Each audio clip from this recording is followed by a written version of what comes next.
Okay,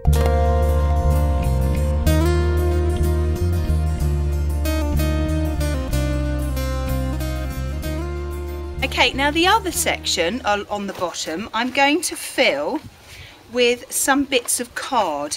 Now when you get card, you don't want one of those really sturdy cardboard boxes because you can't roll them. You need cardboard that you can roll quite easily.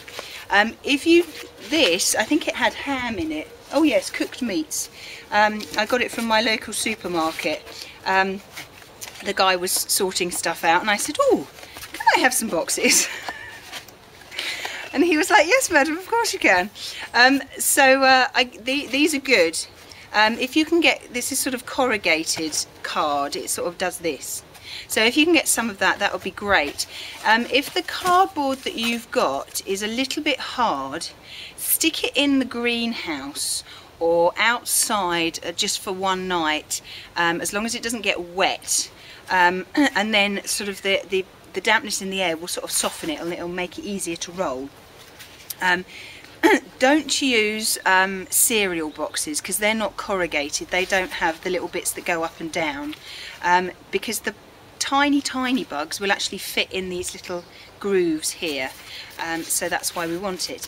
Now the best thing to do with this is you can't really roll the whole thing because it's a very funny shape, so just roll it to the depth of the space. So what I'm going to do is I'm going to tear some of this off and then I'll just roll it. Let's roll the coloured bit inside and then it blends in with the background. So just gently roll it across. If you can't roll it the way it doesn't want to go, the lines go with the lines, otherwise it won't roll at all. So just very gently, just roll it up like this. If you do find it's too long, you can always chop off the end bits. Okay, so that's one, and then I'll just rip the next section off. Actually, maybe not that bit. This will biodegrade by the time you get to the spring, so you may well have to replenish it next year. But just keep rolling it up. Don't do it too tight, just sort of do it loosely like that, and then little creatures can get inside. So I'll keep rolling and then I'll see you in a minute. Right, so I have lots and lots of bits of rolled up cardboard, so all I'm going to do is I'm going to lay them in the hole, just like that. Make sure that they're not too screwed up together. Okay, so we'll lay the long ones on the bottom. If you do have a back to it and you need them specific lengths, then you will have to trim them, but because mine's open at the back, it doesn't really matter. So we'll put them there. Okay, don't squeeze them too tight, and then I'll lay the smaller ones on the top like that. If you do get a load of rain, they will get soft, but that doesn't matter. Okay, use all the little bits that you've got.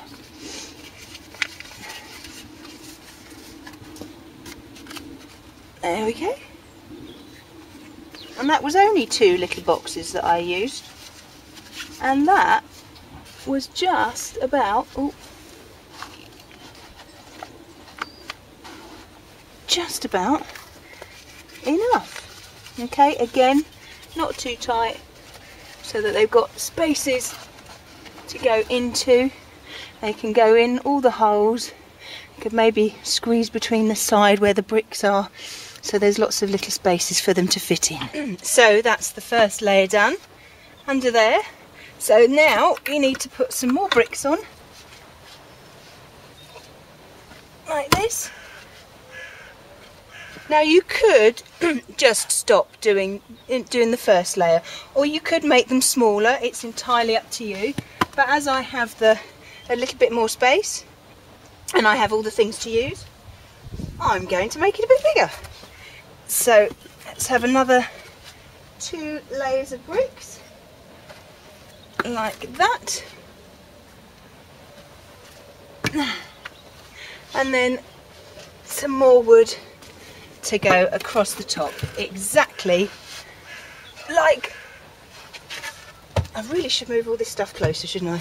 Keep stretching like this, it's far too much energy for me in the first thing in the morning. So it's exactly the same as the one underneath. And then we can start filling these spaces now. Right, now what I'm going to fill the next section with, or one of the next sections with, are these sticks. So just go and pick these up, go for a wander through the wood or your local common, and see what ones are on the ground. There's actually, it's amazing what you can see. Look, can you see that? There's some fungi on there, which is lovely. So just break these sticks, make sure they're of a size that you can break them. I seem to have lost all my muscles. So break them the depth, or slightly bigger than the depth of the space that you want to fill, because if they stick out a bit, then that's not a problem. If you don't feel particularly strong, you're going to have to get the saw out, but I'm sure I can cope.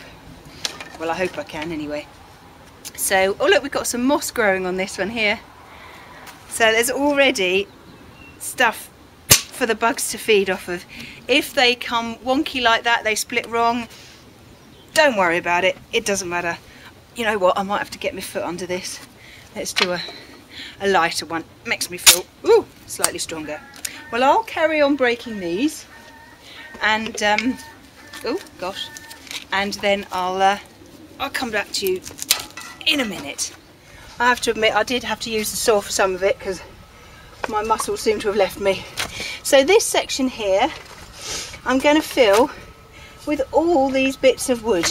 Okay, if you have some bean canes that have broken and you've got lots of little bits left, then you can use those. There's all sorts of bits of wood that you can use to put in here. Anything will help at all. If you do find some of them are a bit long, you can break them up, but I still can't break that one. So we'll just lay these. It doesn't necessarily have to be the biggest ones on the bottom. It can be all sorts of higgledy-piggledy way. You, again, like all the rest of them, you don't want to get them too close because you need little spaces for the bugs to be able to get in. So we'll just keep laying these as they go.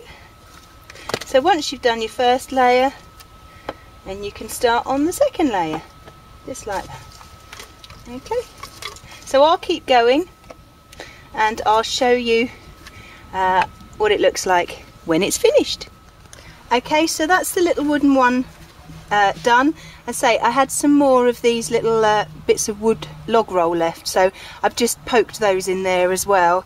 Now these here are a couple of old bean poles, and you can see that there's some tiny little holes in there. Can you see those?